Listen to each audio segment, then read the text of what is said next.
اللہ الرحمن الرحیم. میرے پاکستانیوں، جب چنگیز خان ایک شہر فتح کرتا تھا، قتل عام کرتا تھا، اور پھر تھوڑے سے لوگوں کو جن کو زندہ چھوڑتا تھا ان کو چاروں طرف کہتا تھا کہ بتاؤ دنیا کو کہ میں کتنا ظالم اور میں نے کتنا ظلم کیا اور میری کتنی دہشت.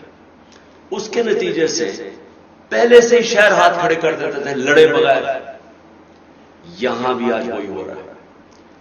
ظلم کی داستانیں ٹی وی پہ چلائی جا رہی ہیں، لوگوں کے گھر توڑے جا رہے ہیں، اس کی ویڈیوز بنا کے سوشل میڈیا اور ٹی وی پہ بھی چل رہی ہیں. عورتوں سے کبھی اس طرح کا ظلم نہیں ہوا اور ایسی ان سے بے حرمتی نہیں کی گئی جو آج ہو رہی ہے، لیکن وہ سب کے سامنے ہے. لوگوں کو سڑک پہ کھڑے ہیں، ان کو اتارتے ہیں، جیلوں میں ڈالتے ہیں. ہر قسم کا خوف پھیلایا. کس لیے جا رہا ہے؟ کہ عوام کو بتائیں کہ ہمارے سامنے کوئی کھڑا ہوگا تو اس سے اس طرح کا ظلم کیا جائے گا تاکہ عوام غلام بن جائے. میرے پاکستانیوں، یہ ہے وقت اپنی آزادی لینے کا. حقیقی آزادی کے لیے ہم سب کو قربانیاں دینی پڑیں گی. تھوڑی سی پولیس ہے، 1000 ہے، 70,000 ہے، 80,000 ہے، کتنی ہے؟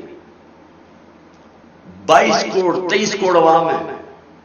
جب عوام یہ فیصلہ کر لے کہ ہم یہ ظلم نہیں برداشت کریں گے، جب وہ فیصلہ کر لے کہ ہمارا آئین ہم ان کو نہیں توڑنے دیں گے، یہ جو سپریم کورٹ کے اوپر حملہ کیا گیا آج، ہم یہ برداشت نہیں کریں گے.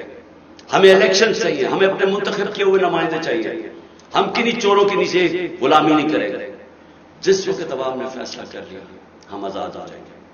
آپ نے یہ خوف کے بت کو توڑنا ہے، اور جب بھی اگلی کال آئے آپ نے پرامن طریقے سے، کوئی توڑ پھوڑ نہیں، پرامن طریقے سے اپنے حقوق، اپنی آزادی کے لیے سڑکوں پہ نکلے. شکریہ.